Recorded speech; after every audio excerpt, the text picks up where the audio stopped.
Welcome to my channel Supriya home kitchen. আজ আমি আপনাদের কাছে নিয়ে এসেছি সয়াবিনের রেসিপি।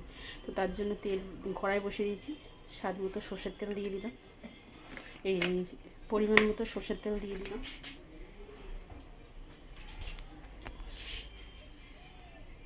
পেঁয়াজ দিয়ে দিলাম,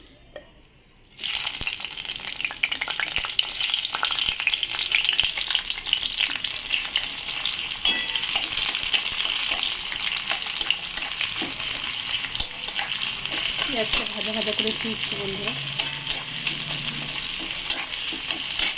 তো পেঁয়াজটা মোটামুটি একটু হালকা পিঙ্ক কালার এসছে, তো এর মধ্যে আমি আলু কেটে রাখা আলু দিয়ে দেবো। আলুটাও এর সাথে ভালো করে ভেজে নেব।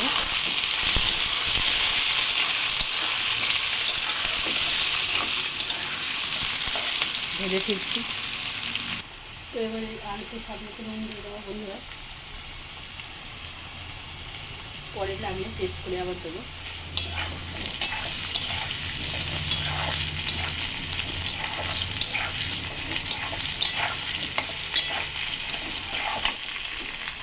কটা লঙ্কা আর একটা কেটে রাখা টমেটো দিয়ে দিলাম।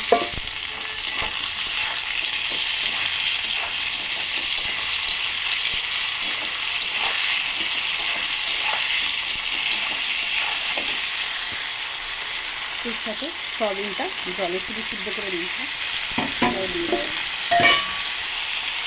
দিয়ে এটাকে ভালো করে ভেজে নেব। ভেজে নিয়ে ফিরছি। দেখুন বন্ধুরা, আমার লঙ্কা, টমেটো, পেঁয়াজ সব ভাজা ভাজা হয়ে গেছে, সয়াবিন, আলু। তো এরকম করে ভেজে নিলে কী হয় কি, সব মশলাগুলো সয়াবিনের ভিতরে, মানে ঝাল নুন সয়াবিনের ভিতরে ঢুকে যায়। তো আমি এটা স্বাদ মতো লঙ্কা দিলাম, যে যেমন ঝাল খাবে। আমি কাঁচা লঙ্কা দিয়েছি বলে কম দিলাম।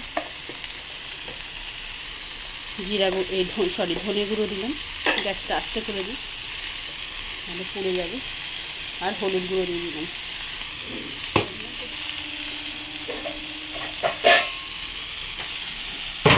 এবার এটা নাড়াচাড়া করবো।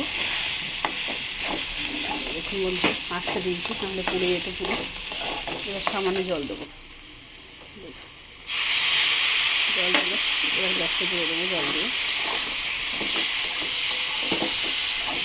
এটাকে আবারও ভালো করে কষাবো। জলটা দিয়ে আবার একটু জল দিয়ে দিলাম, ভালো করে কষে আসছি। এবার এটার মধ্যে একটু চিনি দিয়ে দেবো বন্ধুরা, পরিমাণ মতো চিনি দিয়ে দিলাম। পারলে চিনি নাও দিতে পারেন, আপনাদের মধ্যে। আমি তো দিয়ে দিলাম।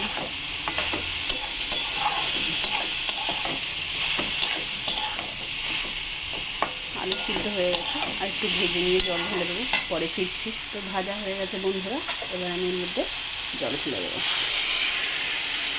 এতটাই দেবো, বেশি করবো না। তো ফুটলে ফিরছি। তো বন্ধুরা দেখুন, তো বন্ধুরা ঢাকনাটা খুলে আমি দেখুন। এবার আমি এর মধ্যে গরম মশলাটা দিয়ে দেবো। মশলা না অ্যাকচুয়ালি গরম মশলা দিয়ে দিলাম, আর একটু ঘি দিয়ে দিলাম সামনে। ঘি দিয়ে নাড়াচাড়া করে নিলাম।